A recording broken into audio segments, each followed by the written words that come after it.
یہ قرآن یعنی کتاب روشن کی آیتیں ہیں، مومنوں کے لیے ہدایت اور بشارت ہے، وہ جو نماز پڑھتے اور زکوٰۃ دیتی ہیں اور وہ آخرت کا بھی یقین رکھتے ہیں۔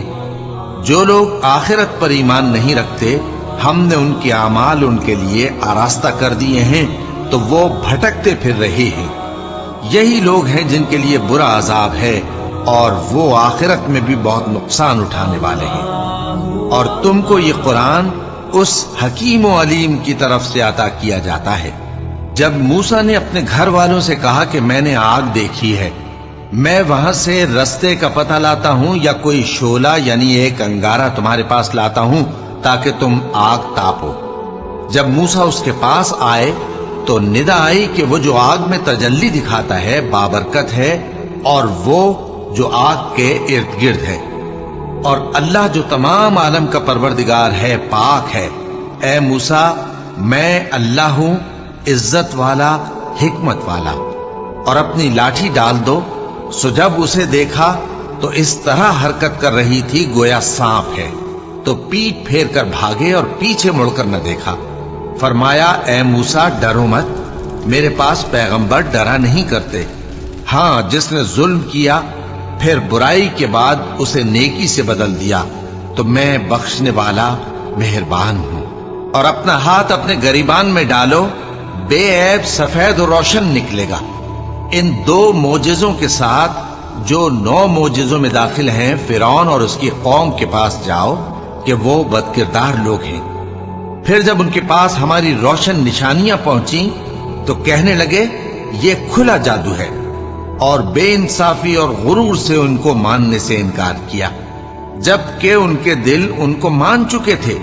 سو دیکھ لو کہ فساد کرنے والوں کا انجام کیسا ہوا۔ اور ہم نے داؤد اور سلیمان کو علم بخشا، اور انہوں نے کہا کہ اللہ کا شکر ہے جس نے ہمیں اپنے بہت سے مومن بندوں پر فضیلت دی۔ اور سلیمان داؤد کے قائم مقام ہوئے اور کہنے لگے کہ لوگوں، ہمیں اللہ کی طرف سے پرندوں کی بولی سکھائی گئی ہے اور ہر چیز عنایت فرمائی گئی ہے، بے شک یہ اس کا خاص فضل ہے۔ اور سلیمان کے لیے جنوں اور انسانوں اور پرندوں کے لشکر جمع کیے گئے اور پھر ان کی جماعتیں بنائی گئیں، یہاں تک کہ جب چیونٹیوں کے میدان میں پہنچے تو ایک چیونٹی نے کہا کہ چیونٹیوں، اپنے اپنے بلوں میں داخل ہو جاؤ، ایسا نہ ہو کہ سلیمان اور اس کے لشکر تم کو کچل ڈالیں اور ان کو خبر بھی نہ ہو۔ تو وہ اس کی بات سے ہنس پڑے اور کہنے لگے کہ اے پروردگار، مجھے توفیق عنایت کر کہ جو احسان تو نے مجھ پر اور میرے ماں باپ پر کیے ہیں ان کا شکر کروں، اور ایسے نیک کام کروں کہ تو ان سے خوش ہو جائے، اور مجھے اپنی رحمت سے اپنے نیک بندوں میں داخل فرما۔ اور جب انہوں نے پرندوں کا جائزہ لیا تو کہنے لگے کیا سبب ہے مجھے ہدہد نظر نہیں آتا؟ کیا کہیں غائب ہو گیا ہے؟ میں اسے سخت سزا دوں گا یا ذبح کر ڈالوں گا یا میرے سامنے اپنی بے قصوری کی واضح دلیل پیش کرے۔ ابھی تھوڑی ہی دیر ہوئی تھی کہ ہدہد آ موجود ہوا اور کہنے لگا کہ مجھے ایک ایسی چیز معلوم ہوئی ہے جس کی آپ کو خبر نہیں، اور میں آپ کے پاس ملک سبا سے ایک یقینی خبر لے کر آیا ہوں۔ میں نے ایک عورت دیکھی کہ ان لوگوں پر حکومت کرتی ہے اور ہر چیز اسے میسر ہے، اور اس کا ایک شاندار تخت ہے۔ میں نے دیکھا کہ وہ اور اس کی قوم اللہ کو چھوڑ کر آفتاب کو سجدہ کرتے ہیں، اور شیطان نے ان کے اعمال انہیں آراستہ کر دکھائے ہیں اور ان کو رستے سے روک رکھا ہے، پس وہ رستے پر نہیں آتے اور نہیں سمجھتے ہیں کہ اللہ کو جو آسمانوں اور زمین میں چھپی چیزوں کو ظاہر کر دیتا اور تمہارے پوشیدہ اور ظاہر اعمال کو جانتا ہے، کیوں سجدہ نہ کریں؟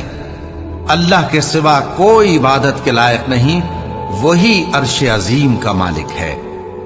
سلیمان نے کہا اچھا، ہم دیکھیں گے تو نے سچ کہا ہے یا تو جھوٹا ہے۔ یہ میرا خط لے جا اور اسے ان کی طرف ڈال دے، پھر ان کے پاس سے ہٹ جانا اور دیکھنا کہ وہ کیا جواب دیتی ہیں۔ ملکہ نے کہا کہ دربار والوں، مجھ تک ایک نامہ گرامی پہنچایا گیا ہے، وہ سلیمان کی طرف سے ہے، اور مضمون یہ ہے کہ شروع اللہ کا نام لے کر جو بڑا مہربان نہایت رحم والا ہے، بعد اس کے یہ کہ مجھ سے سرکشی نہ کرو